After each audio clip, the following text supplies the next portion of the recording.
সামনে তো আরেকটা ঈদ আসছে, যেহেতু আসলে মৌলিক গান নিয়ে প্রচুর কাজ করা হচ্ছে, সো রেসপন্সিবিলিটি অনেক বেশি বেড়ে গিয়েছে। আমি জানি নতুন কি কি কাজ আসছে সামনে।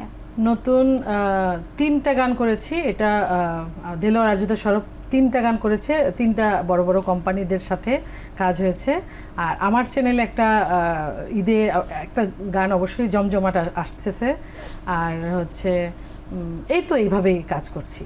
নিজের ইউটিউব চ্যানেল তো একদম দাঁড়িয়ে গিয়েছে, একদম মানে সুপার ডুপার হিট, যেটা রাগ করো না মনের মানুষ থেকে অনেক অনেক আর্ন বলবো আমি, তারপরে অনেক ভালোবাসা মানুষের। হ্যাঁ, ভালোবাসার মানুষ, মানে বাণিজ্যিকভাবে সফল বলো, এইটাই। আর হচ্ছে আমার এখন সাবস্ক্রাইব 2,60,000 সাবস্ক্রাইব পার হয়ে গেছে। এটা তো একদম মানে আমার কাছে, মানে আমি আপনার কাছে জিজ্ঞেস করি যে রাগ করো না মনের মানুষটা যখন রিলিজ দিলেন সেটার পরপরই তো মনে হয় এই সারাটা পেয়েছেন। এটা আমার আসলে লক্ষ্মী গান। আমার যে মডেল আছে জেরি প্রণমী, ওরাও বলছে যে দিদি আপনার এই গানটা আসলে লক্ষ্মী গান। এটা আমার লক্ষ্মী আসলে। তো নিজের চ্যানেল থেকে তো আরো গান ছাড়ার অনেক ইচ্ছা মনে হয়, কারণ যেহেতু নিজের চ্যানেলের গান একদম দাঁড়িয়ে গিয়েছে, সো আরো কাজ আসবে আশা করি এই চ্যানেল থেকে। অবশ্যই অবশ্যই করব। আমাদের তো সিজনটা গেল মাত্র স্টেজ শো এর, কেমন ব্যস্ত যাচ্ছে স্টেজ শো নিয়ে? আসলে গরম সবকিছু মিলে অনুকূল অবস্থা নাই, তারপরে টুকটাক কাজ করছি। আর হচ্ছে গান স্টুডিও ওয়ার্কগুলো বেশি হচ্ছে, স্টেজ শো সেই হিসাবে খুবই কম হচ্ছে শিল্পীদের। টুকটাক করছি, এই তো চলে যাচ্ছে। কি ধরনের গান গাইতে এখন বেশি ভালো লাগে?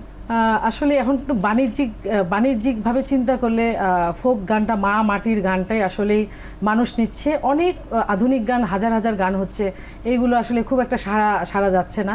বাংলাদেশের ফোক গানগুলোই দেশের পাশ্চাত্য দেশে সমৃদ্ধ হচ্ছে। আমি চাচ্ছি যে আসলে বাংলা ফোক গানই আমাদের লাইভে হোক। ঈদের কিছুদিন আগে আপনার একটা গান আমি দেখেছি, শুনেছি, আমার বন্ধু কালাচান, এই গানটি সম্পর্কে কিছু বলেন আমাদের। আচ্ছা, এই গানটা আমাদের শ্রদ্ধেয় রনক রেহান ভাই এই গানটা লিখেছে, সুর করেছে, আমাকে অনেক গান পাঠায়। তো 4-5টা গানের মধ্যে এই গানটা আমার খুব পছন্দ হয়েছে, যে ভাই এটাকে আমি গাবো। বলছে ঠিক আছে গান।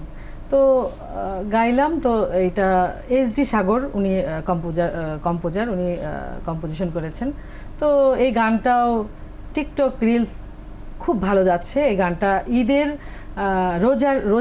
রোজার সময় আর কি বের করা হয়েছে গানটা। আচ্ছা, গানটা মানে একটু মা মাটির টাচ করা গান, ফোক বেসড একটা গান। একদম ঠিক ফোক আছে। বেস।